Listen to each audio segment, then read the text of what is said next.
Hola a todos y todas, bienvenidos. En este video vamos a hacer una visita guiada por el material de lectura de la unidad 4, ecuaciones.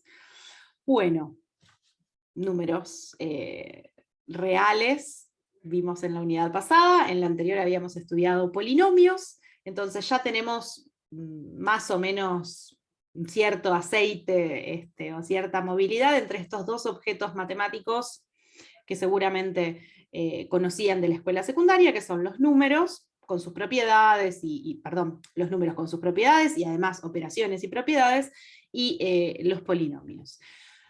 Nos vamos a meter muy desde el inicio en qué es una ecuación y un poco pensar en cómo podríamos armar una teoría para poder resolver ecuaciones, ¿no? Y qué significaría resolver ecuaciones en esencia. Pero para eso tenemos que dedicarnos unos primeros momentos a hablar de qué, o cómo vamos a representar en matemática estas cantidades indeterminadas que podrían aparecer en contextos coloquiales. Esta es la primera parte. Tenemos que, si podemos, no siempre va a ser posible, buscar la manera de pasar del lenguaje ordinario, así como hablamos y escribimos nosotros usualmente, al lenguaje del álgebra. De nuevo, no siempre todos los enunciados que podamos trabajar en el lenguaje ordinario los vamos a poder llevar al lenguaje del álgebra. Pero sí es cierto que hay muchos que sí vamos a poder lograr representar. Entonces, esta primera parte, hay algunos ejemplos muy triviales y muy sonsos de cómo lograr este pasaje de un lenguaje al otro, y que además van a ser útiles cuando lleguemos a la parte de modelación, que es un poco la que nos interesa a nosotros de cara a iniciar estas carreras universitarias, que no son carreras matemáticas, pero que usan a la matemática como herramienta. Bueno, un pequeño recorrido por eso, que son estas primeras páginas, y ahora sí, definimos qué es una ecuación, definimos qué es resolver una ecuación, hablamos de cantidades indeterminadas, hablamos de identidades, hablamos de verificar, y en todos los casos vamos a empezar viendo cómo se resuelve, ejemplos muy elementales, para poder empezar a armar una especie de teoría, ¿sí? Por supuesto, algo que vamos a ver más adelante es que ecuaciones hay muchas, podemos armar y pensar y tomar ecuaciones que se nos ocurran, pero no todas vamos a poder resolverlas. De hecho, hay ecuaciones matemáticas famosas que todavía no tienen una solución cerrada que se haya probado, que sea efectivamente solución de. Entonces es un tema sumamente interesante, pero limitado, porque por más intentos teóricos que intentemos o que propongamos en estas páginas, vamos a ver que al final del día es un puñado muy chiquitito de soluciones o de situaciones que podemos resolver con esto. Bueno, entonces, ¿qué es una ecuación? ¿Qué significa resolverla? Y acá, por primera vez, y con esta idea de la propiedad uniforme, vamos a ver por qué, y si no lo habían visto antes, pero acá se va a ver bien por qué conocer las propiedades de las operaciones es sumamente importante.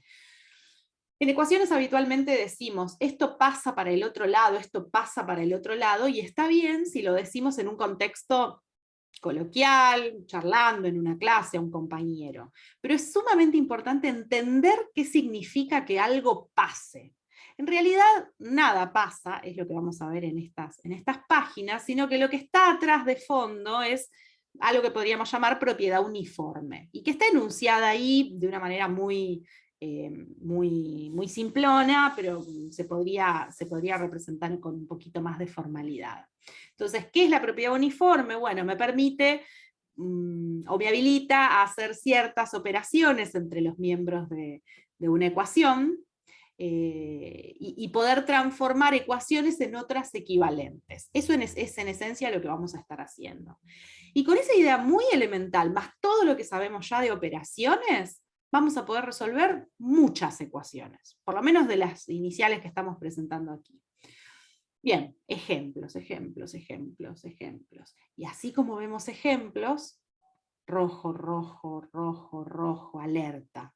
Esta es la unidad que más partes en rojo va a tener.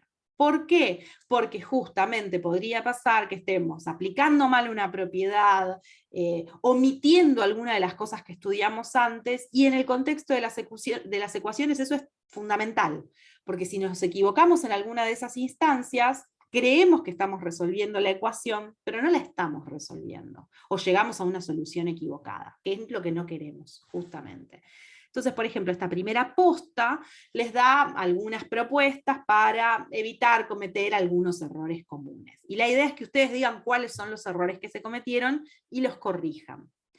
Así como es importante ver ejemplos bien resueltos, también es súper importante ver ejemplos de errores frecuentes.